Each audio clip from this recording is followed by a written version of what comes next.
10.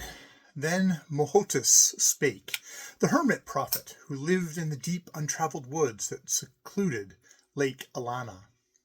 I dreamed that to the west of all the seas I saw by vision the mouth of Munra-O, guarded by golden gates, and through the bars of the gates that guard the mysterious river of Munra-O I saw the flashes of golden barks, wherein the gods went up and down and to and fro through the evening dusk.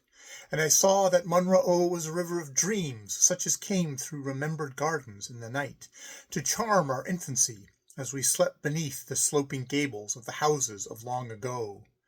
And Munra-O rolled down her dreams from the unknown inner land, and slid them under the golden gates and out into the wide waste, unheeding sea, till they beat far off upon low-lying shores and murmured songs of long ago to the islands of the south, or shouted tumultuous paeans to the northern crags, or cried forlornly against rocks where no one came, dreams that might not be dreamed.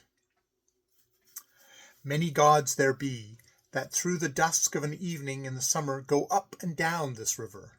There I saw, in a high bark all of gold, gods of the pomp of cities. There I saw gods of splendor in boats bejeweled to the keels, gods of magnificence and gods of power. I saw the dark ships and the glint of steel of the gods whose trade was war, and I heard the melody of the bells of silver arrow in the rigging of harp strings as the gods of melody went sailing through the dusk on the river of Munra-O. Wonderful river of Munra-O!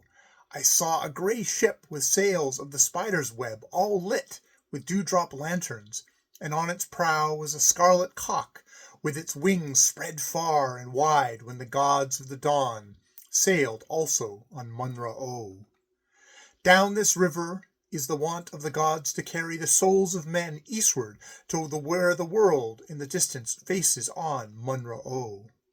Then I knew that when the gods of the pride of power and gods of pomp of cities went down the river in their tall gold ships to take earthward other souls, swiftly adown the river and between the ships had gone in this boat of birch bark the god Tarn, the hunter, bearing my soul to the world. And I know now that he came down the stream in the dusk, keeping well to the middle, and that he moved silently and swiftly among the ships, wielding a twin-bladed oar. I remember now the yellow gleaming of the great boats of the gods of the pomp of cities, and the huge prow above me of the gods of the pride of power, when Tarn, dipping his right blade into the river, lifted his left blade high, and the drops gleamed and fell. Thus Tarn the hunter took me to the world that faces across the sea of the west on the gates of Munra-O. And so it was that there grew upon me the glamour of the hunt, though I had forgotten Tarn, and took me into mossy places and into dark woods, and I became the cousin of the wolf, and looked into the lynx's eyes, and knew the bear, and the birds called to me with half-remembered notes, and there grew in me a deep love of great rivers and of all western seas, and a distrust of cities, and all the while I had forgotten Tarn. I know not what high galleon shall come forth for thee, O king, nor what rowers, clad with purple, shall row at the bidding of the gods when thou goest back with pomp to the river of Munra-O. But for me Tarn waits where the sea of the west break over the edge of the world, and as the years pass over me, and the love of the chase sinks low, and as the glamour of the dark woods and mossy places dies down in my soul, ever louder and louder lap the ripples against the canoe of a birch bark where, holding his twin blade oar, Tarn waits.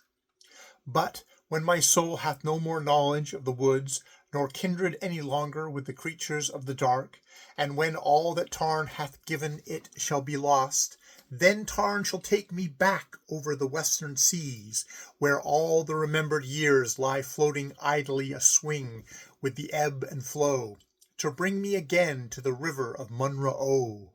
Far up that river, We shall happily chase those creatures whose eyes are peering in the night as they prowl around the world, for Tarn was ever a hunter.